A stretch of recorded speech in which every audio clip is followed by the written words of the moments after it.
Welcome to Alaska Weather, a production of Alaska Public Media and the National Weather Service, Alaska Region. Produced and broadcast daily from the studios of KAKM, Alaska Weather provides complete forecasts, public, marine, and aviation for all of Alaska. Alaska Weather is made possible by the following sponsors.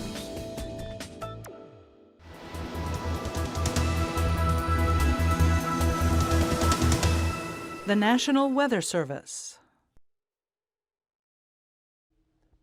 Hey everyone, thanks again for joining us here for Friday's show. I'm Dave Percy, a meteorologist with the National Weather Service, and I'll be the host this evening.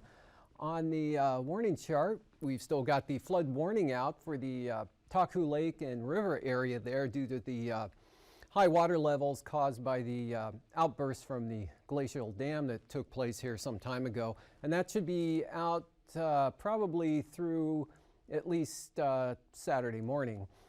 And moving on past the graphs here to another chart. There we go. Yesterday's satellite showed this very huge band of moisture and pretty good midsummer storm system centered back through here at the surface end in the upper levels. A couple of waves moving up yesterday, and that brought all the rain in to the North Gulf Coast overnight. Actually started yesterday morning or even sooner than that, and that brought nearly 2 inches of rain here to some areas of the North Gulf Coast.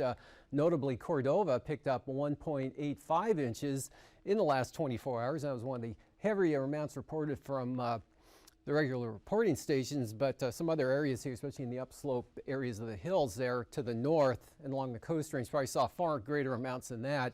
But today you can see that whole thing shifted eastward a little bit. In fact, shifted a little farther to the east than I thought it would. But anyway, that put Yakutat into the rain, and areas in the northern southeast coast also got in on the rain today, while the southern areas down here stayed dry with what looked to be mostly sunny skies there in the greater Klawock and Metlakatla areas. But then you run into the clouds and the moisture up through here, and still rain back to the west. In fact, as that last impulse moved up overnight last night and early this morning, we had minimum gales along the North Gulf Coast, gusts 40 to 45 miles an hour, and as high as 30 to 35 miles an hour to the northeast and Cook Inlet, but those have all long since dropped off. And looks like the main cloud band, at least at the higher levels, is pushed up into the interior to the north. And this afternoon, some thunderstorms breaking out in the recent past, as in like the last hour up here over the Noatak Valley area, showing some lightning strikes showing up there. Otherwise, pretty well lightning free today over the remainder of the state. All this moisture coming back down and around with the main low center roughly right in this area, actually a portion of it now dropping off to the south. And so kind of an easterly flow, but a lot of moisture there, bringing anywhere from a third to half inch of rain in some areas here of the southwest, say from King Salmon up to Bethel and a little bit to the north. And the Bering Sea here, just continued northwest winds, lots of clouds, although big dry slot there coming out of the Russian Far East. Looks like it spread some clearing skies almost down to the Adak-Atka area, and then some moisture with another weakening front trying to push into the western Aleutians. And rolling this through again, you can see the circulation quite well with southeast flow, drier air now coming into the Kodiak Island area. Another band right through here, and maybe a development here. It's actually going to come northward tonight. This front will weaken and move inland. This one will shift up later on, so that's going to keep the rain periods of going along the North Gulf Coast. This band here is going to remain roughly stationary and just kind of slowly dissolve throughout the weekend. So that's going to keep a narrowing area of light rain fixed up and through this area, probably right into Sunday evening. For today, this roughly the position of the front as it came up. Again, brought the gusty winds to the North Gulf Coast, and the rain moving through now and clearing out a little bit behind it. Rain a little less heavy along the coast here. And again, this shifting into the southeast coast, couple of waves moving northward, and that front in that position pretty well parallel to the winds aloft as well as at the surface. Upper level trough axis right through here.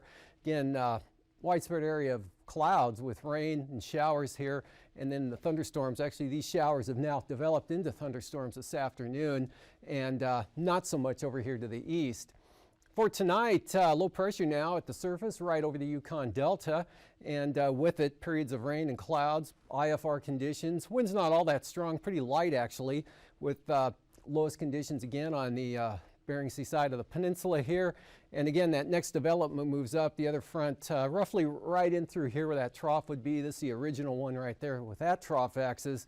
Kind of hard to tell. Sometimes these troughs form on the lee side of the Alaska Range quite easily, and that makes it kind of difficult to track these fronts once they fall apart and move inland, but definitely another band coming up. So periods of rain tonight from the Kenai Peninsula eastward into Yakutat, where it'll be heavier with that south to north flow there and a little more continuous, staying dry over the central and southern southeast coast, and some scattered showers or low clouds, fog, flurries in areas, along with some clearing here out over the Aleutians. Again, some of that clearing may make its way as far south as the central Aleutians, maybe drying out over the eastern areas enough to break the clouds out, but showers and thunderstorms mostly concentrated right through here over the interior, and then beginning to fall back a little up over the northwest there. So some pretty good showers. Battle's picked up about 4/10 of an inch with some of that moisture in the last 24 hours. And then for Saturday, tomorrow, thunderstorms scattered in the afternoon throughout the day over the northeast interior. And even some of these up here could be a little on the heavy side right up to the eastern north slope there. And that'll extend back to the west and southwest with this system. Then this front pushing down out of the Arctic there moves to roughly the western Arctic coast. That could possibly kick the winds up a little bit from the southwest. And maybe bring some light rain, but it doesn't look like a lot of moisture with this, just keeping the clouds lower and conditions a little low as far as visibilities go. Anyway, upper level trough right through here all the way down to a weak surface low, so look for some showers along that band, and then just some scattered moisture. Now the low centered aloft and at the surface here south of the peninsula, southerly flow pulling moisture northward right back in over Kodiak Island, so back into the rain and fog, drizzle type of weather. Not too strong in the winds at all there, just back a little bit wetter tomorrow than it was today. And then looks like some clearing taking place here over the south central areas, afternoon showers up over the Chugach, Talkeetna Mountains, especially the Wrangell Mountains over here in the southeast. Some of that moisture backs into that area, and kind of a normal, typical July day over the interior with most of the showers and thunderstorm activity in the afternoon into the early evenings.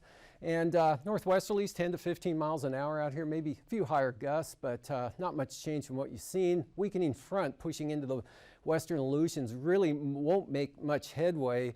As you can see for Sunday, one pushing up to the north, another one trying to push in, kind of can't get much farther to the east due to the high pressure there over the west central Aleutians, which ridges into another center here along the southwest coast.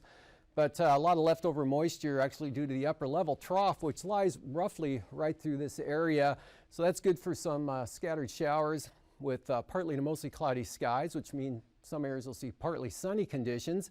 And then the southwest flow on the southwest side or the east side of that trough is going to pull some moisture right up into the Kenai Peninsula. Looks like more rain on Sunday for Kodiak Island, but not all that heavy, just occasional light rain with periods of fog. And again, but that'll slip right on up along the southern coast of the Kenai Peninsula and to a greater extent here over the Alaska Peninsula.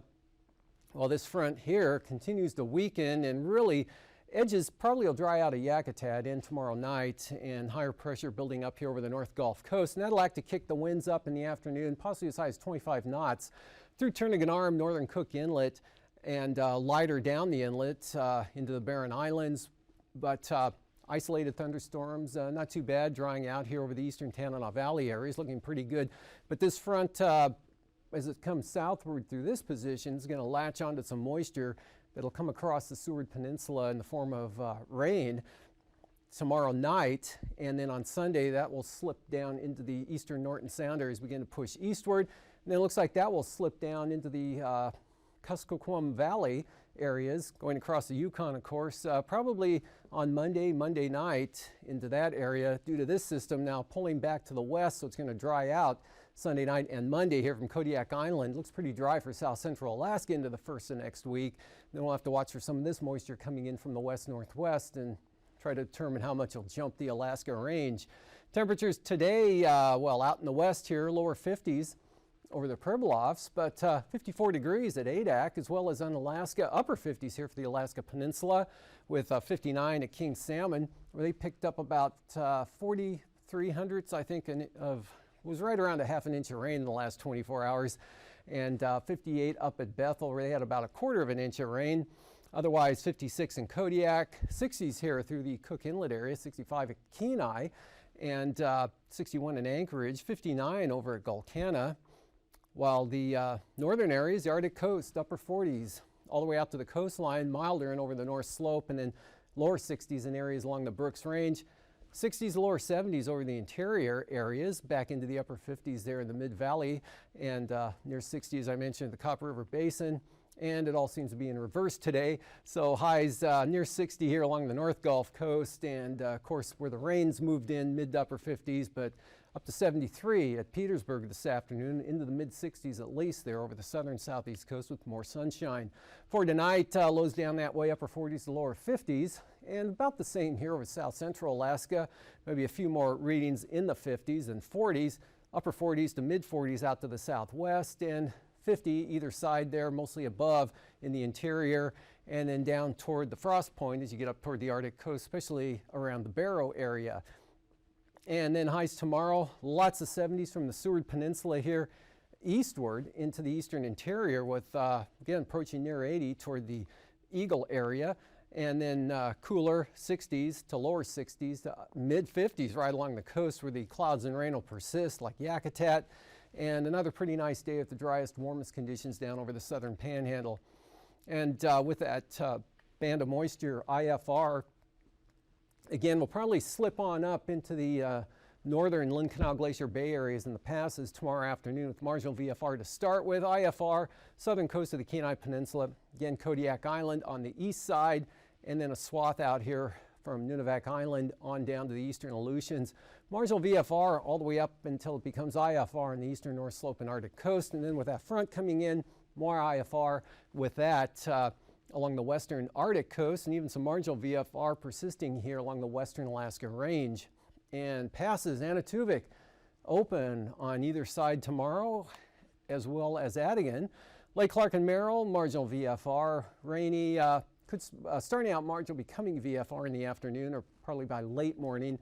Windy VFR, Isabel VFR, and Mentasta all VFR. Tanita looking good, and Portage marginal VFR becoming VFR definitely by the afternoon there. And Chilkoot and White, that's the opposite, starting out marginal and then gradually deteriorating to IFR.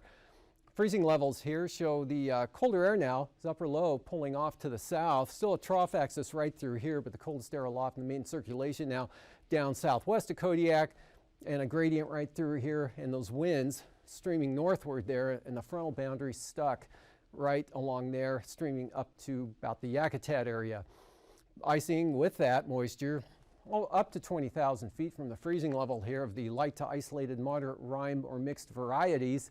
Mostly rime, I think, maybe some mixed stuff back through here, really hit and miss, just a slight risk of it. Then more moisture in the form of possible rime icing sliding northward here, sweeping up across Kodiak Island later on, icing free out to the west. And here's an upper level low in this position tomorrow. Actually, it'll be dropping southward, the trough coming southward, still south to north flow, up to 100 knots there, right up to the eastern Gulf Coast tomorrow. High pressure southeast of the Panhandle, and at 9,000 feet south to southeast, or southerly flow up to 40 knots and across the northern Panhandle, diverging here southeast 20 to 25, 9,000 feet, have a low center over the Alaska Peninsula. Much lighter in over the interior, kind of a ridging condition going on here, so that'll make for some light winds. West-northwest, 28 to 30 knots along the Arctic coast. Northwesterlies up to 35 on the west side of this low center. And for 3,000 feet, a little brisk as well at this level, right down across the Fox Islands from the Pribilofs, but much lighter here over the interior, especially the southern interior, and 25 to 30 knot westerlies along the Arctic coast, and southerlies now about 25 knots, and that's it, right up to the northern Panhandle, lighter down toward Dixon Entrance, high pressure out to the west. And for turbulence, maybe with those northwest winds, 6,000 to 8,000 feet or so and below of the light to isolated and moderate variety, there, especially for small aircraft, mainly here along the Alaska Peninsula, mechanical type stuff. Same thing in and around Cape Newenham. Pretty smooth here over the southern and west central interior, and possible turbulence there over the northeast part of the state, and then along that frontal boundary here over mainly the northern panhandle. And when I return after hangar flying, I'll be back with the marine forecasts.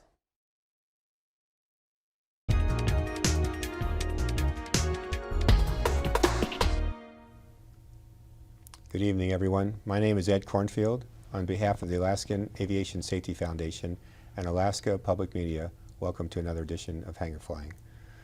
My guest this evening is Jamie Patterson Sims. Jamie is a longtime flight instructor in the Anchorage area, recently earned the prestigious National Association of Flight Instructors Master Flight Instructor Accreditation, and is starting her own flight school at Merrill Field. Welcome to Hangar Flying, Jamie. Thank you, Ed. So tell me a little bit about your start in aviation. I know you soloed at a young age. Yes, I soloed when I was 17, and so it was, it was fun. I really enjoyed flying, and it's something that I pursued almost my whole entire career.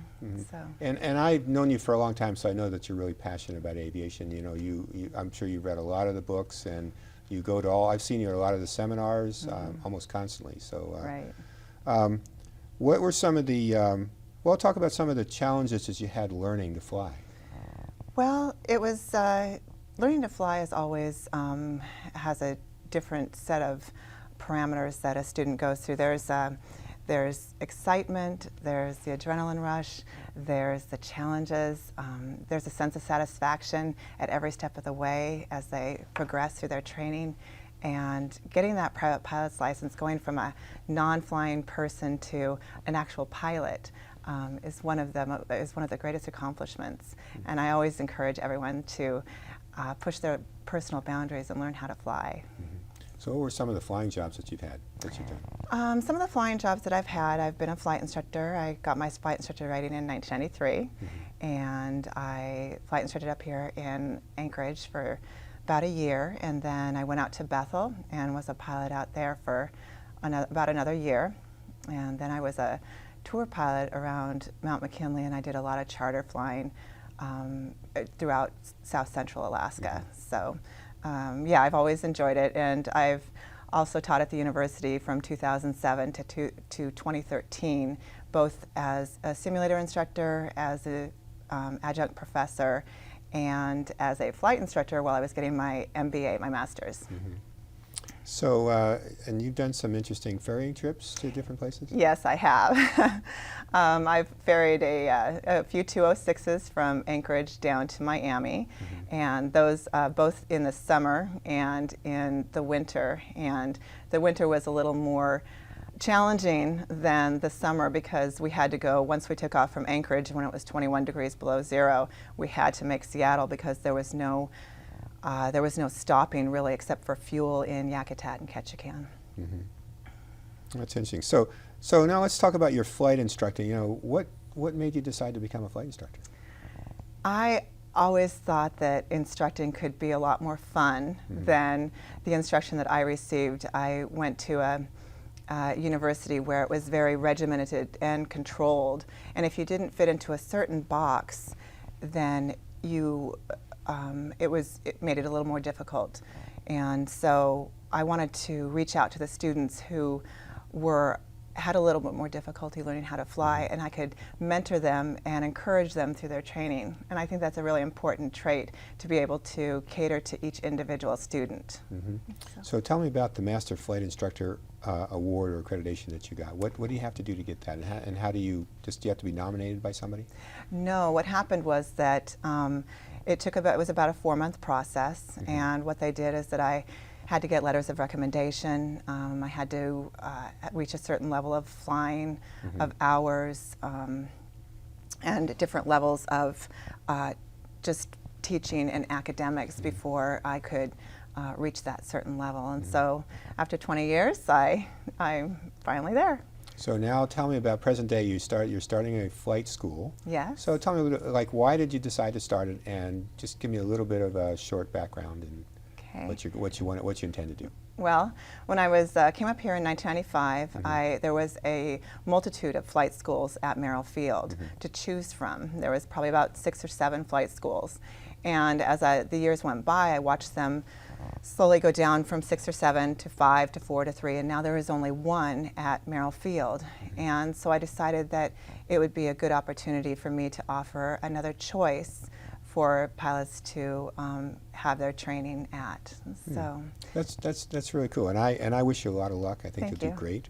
Thank you. One last thing I'd ask you is, what could you tell us at the beginning of the season? What can you tell pilots? Maybe a safety tip, something that whether it's a survival thing that they can carry with them, or whatever.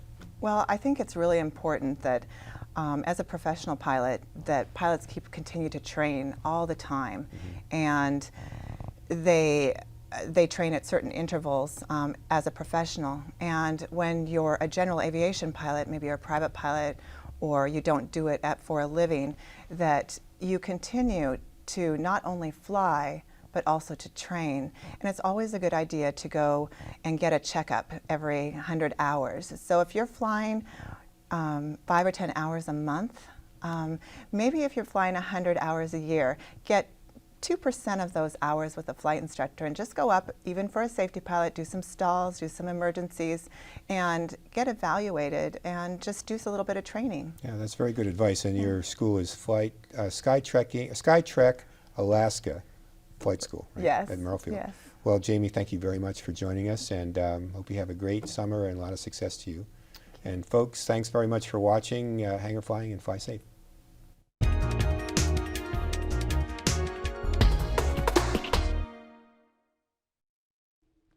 Welcome back. Well, light southwest winds here over the southern areas, and then south to southeast up to 20 knots along the north coast there, and 10 to 15 knots from the south over the inside waters.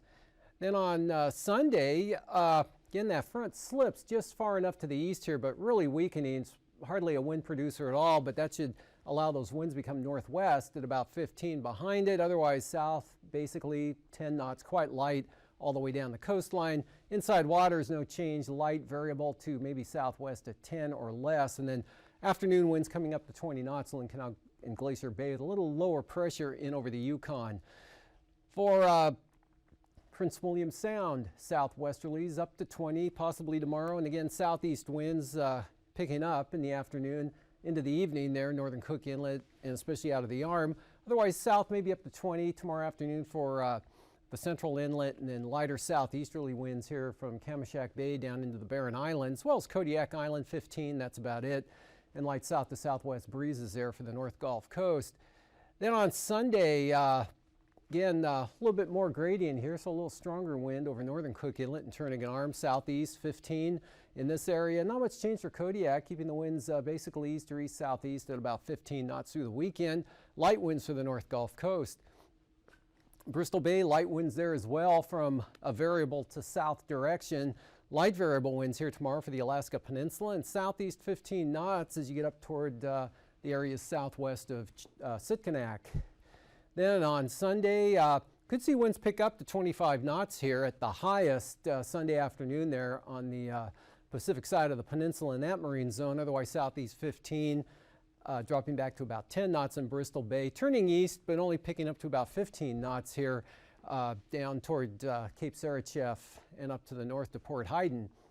Then for the Aleutians tomorrow, south, light south, 15 for the Shimiatu areas.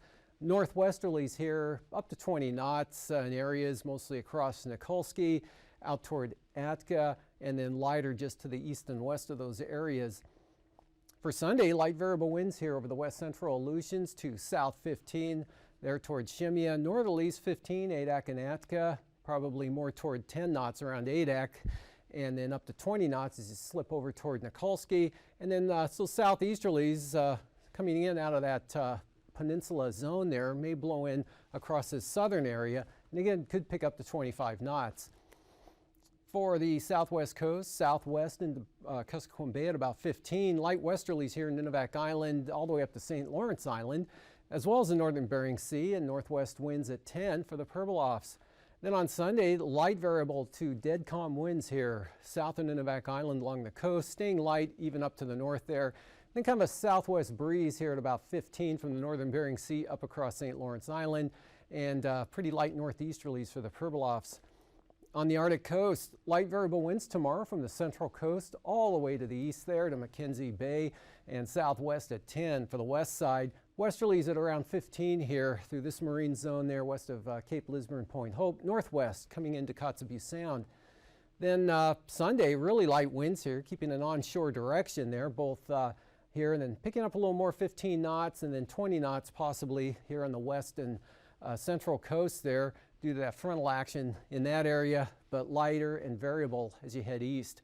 And for tonight again, the thunderstorms going on up here will begin to die back to just some moderate showers, probably after midnight sometime. Then more concentrated area of moisture here along this trough axis up there as it kind of lifts into the northern Koyukuk Valley and up toward the Brooks Range locations with some scattered showers back behind. Again, another frontal band trying to develop, and that's going to keep it wet along with that southerly flow along the North Gulf Coast. So the heaviest amounts here east of Cordova into Yakutat and then tapering off as you head down the southeast coast. And then for tomorrow, you can see this frontal boundary really stuck in that position but weakening with every passing hour here, and the rainfall will become lighter and a little less intense in a narrower band. But southern Panhandle looking pretty good. Even the central areas may break out to a little sun tomorrow. Scattered showers over the interior all the way back down to more rain in Kodiak Island with that low to the south and southwest. And then for Sunday, a front comes into the northwest interior. That brings rain Saturday night across the Seward Peninsula, which will shift inland during the day on Sunday, and then that will push all the way down to the Alaska Range probably Monday night. This moisture coming up, keeping Kodiak wet. Have a great weekend, and thanks for joining us. These forecasts are to be used for planning purposes only. Call 1-800-WX-BRIEF for a formal pre-flight briefing. Always file a flight plan before you go flying. The U.S. Coast Guard Auxiliary urges you to leave a float plan with a friend or the harbor master before you go boating. Alaska Weather is made possible by the following sponsors.